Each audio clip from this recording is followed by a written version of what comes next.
Hello student, welcome to my Gitanjali YouTube channel. मैं मनोज कुमार वर्मा। आज आप सबों के बीच जो हम लोग मेटल पढ़ रहे थे उसका लेक्चर नंबर 2 लेकर उपस्थित हुआ, जो कि काफ़ी ज़्यादा महत्वपूर्ण है।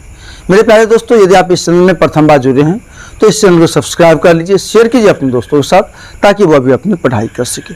चलिए देखिए, बैक लेक्चर में हम लोग देख चुके थे कि एलिमेंट का अध्ययन किए थे। उसके बाद हम लोग मेटल जाने, नॉन मेटल जाने, आवर्त सारणी में मेटल किसके तरफ होती है।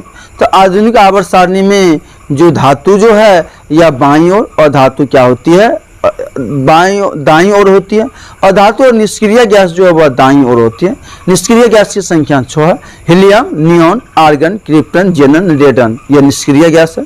यह अक्रिय गैस है। इसकी संख्या कितने हैं? 6 है। आज का जो टॉपिक है वह हम लोग देखेंगे या धातु के भौतिक गुण। आज देखेंगे हम लोग धातु के भौतिक गुण का हम लोग क्या करेंगे, अध्ययन करेंगे। तो प्यारे बच्चों, यहाँ पे हम लोग को देखना है कि धातु का भौतिक गुण क्या है। तो हम लोग धातु के या भौतिक गुण में हम लोग पहले देखते हैं या धातुई चमक, या हम लोग कहें कि धात्विक चमक। तो यह क्या होती है? धात्विक चमक क्या होती है? तो हम लोग कहेंगे कि धातु में एक विशेष प्रकार की चमक होती है, जिस चमक को हम लोग क्या कहते हैं, तो धात्विक चमक कहते हैं। हम लोग यहाँ क्या कहेंगे, तो धातु में एक विशेष प्रकार की चमक होती है, उसे धात्विक चमक कहते हैं। तो याद रखिएगा, धातु में एक विशेष प्रकार की क्या होती है, चमक होती है, जिसे हम क्या कहते हैं, तो धात्विक चमक कहते हैं। यदि आपको पूछ दे कि धातु में क्या होती है, विशेष प्रकार की चमक होती है, जिसे हम क्या कहते हैं, धात्विक चमक कहते हैं। यह जो है अधातु में यह चमक क्या होती है, नहीं होती। लेकिन अपवाद में आयोडीन जो रहता है वह क्या है, अधातु होते हुए वह क्या होता है, उसमें चमक होती है। दूसरा हम लोग देखेंगे तन्यता या तन्यता।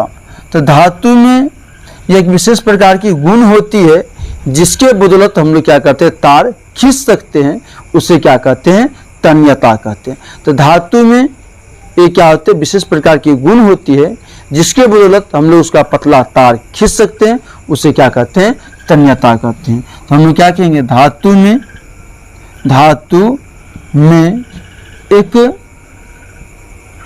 एक विशेष प्रकार की, धातु में एक विशेष प्रकार की गुण होती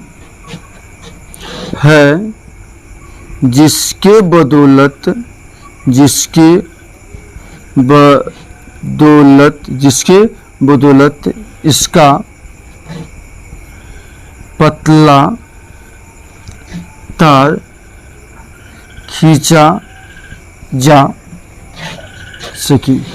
तो हम लोग कहेंगे कि धातु में एक विशेष प्रकार की गुण होती है, जिसकी वजह से पतला तार क्या होता है, खींचा जा मतलब सकता है। तो जो हम लोग पतला तार मतलब खींचा जा सकता है, तो उसे हम क्या कहते हैं, तो तन्यता कहते हैं। हम लोग कह सकते हैं कि पतला तार जो खींचते हैं उसे हम क्या कहेंगे, तन्यता कहते हैं। तो हम लोग याद रखेंगे कि सबसे तन्य धातु सोना है। याद रखिएगा प्यारे बच्चों, सबसे तन्य धातु क्या है, सोना है। इसके बाद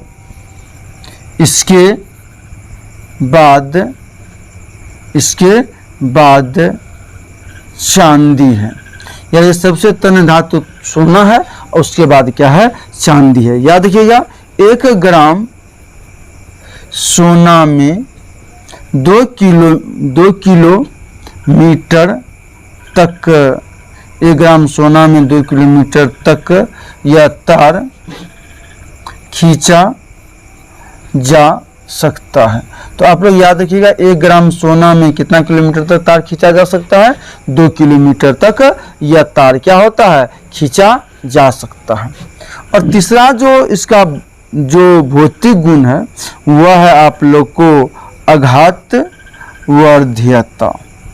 आघात वर्ध्यता कहने का मतलब हुआ जब हम लोग धातु के पृष्ठ पर चोट प्रहार करते हैं तो धातु का पतला पत्थर बनाया जा सकता है, उससे हम लोग क्या कहते हैं, तो आघात वर्ध्यता कहते हैं। तो पूछ देगा आप लोग आघात वर्ध्यता क्या है, तो कहिएगा जब धातु के पृष्ठ पर जब प्रहार की जाती है तो उसका एक पतला चादर बनाया जा सकता है जिसे आघात वर्ध्यता कहते हैं। तो आप लोग याद रखिए सबसे ज्यादा जो आघात वर्ध्य मतलब धातु सोना है। यहाँ पे हम लोग कहेंगे सबसे ज्यादा आघात वर्ध्य धातु सोना है और इसके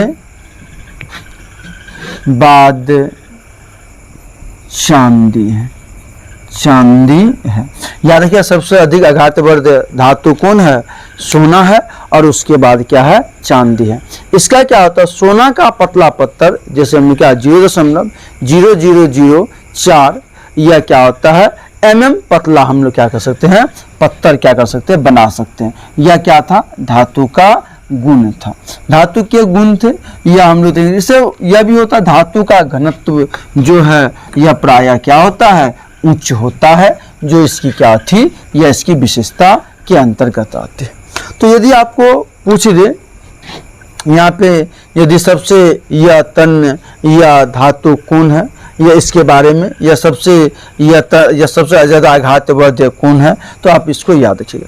यहाँ पे यह भी याद रखिएगा यदि आपको पूछ दे कि मतलब धातु कमरे के ताप पर किस अवस्था में पाई जाती है, तो हम लोग याद रखेंगे धातु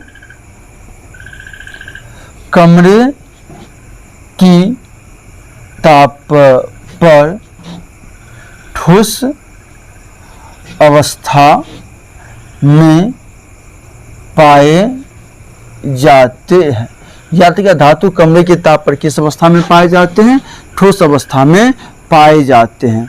अब अपवाद में याद रखिएगा यह क्या होता है, यह पारा धातु है जो कमरे के ताप पर क्या होती है, द्रव अवस्था में रहती है। यहाँ पे आप लोग अपवाद लिख लीजिएगा, अपवाद में लिख लीजिएगा कि पारा एक धातु है जो कमरे के ताप पर द्रव अवस्था में पाए जाते हैं।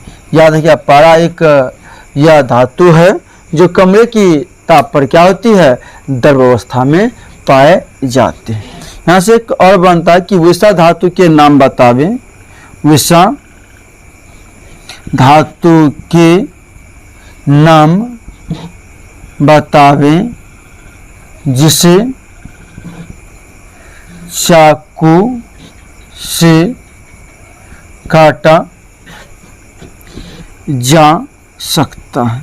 तो कहा कि विषा धातु के नाम बतावे जिसे चाकू से क्या किया जा सकता है, काटा जा सकता है। तो वैसे हम लोग जानते हैं कि धातु कठोर होता है या इसे हम लोग चाकू से नहीं काट सकते हैं, लेकिन कुछ ऐसे धातु हैं जिसे हम लोग क्या कर सकते हैं, तो चाकू से काट सकते हैं।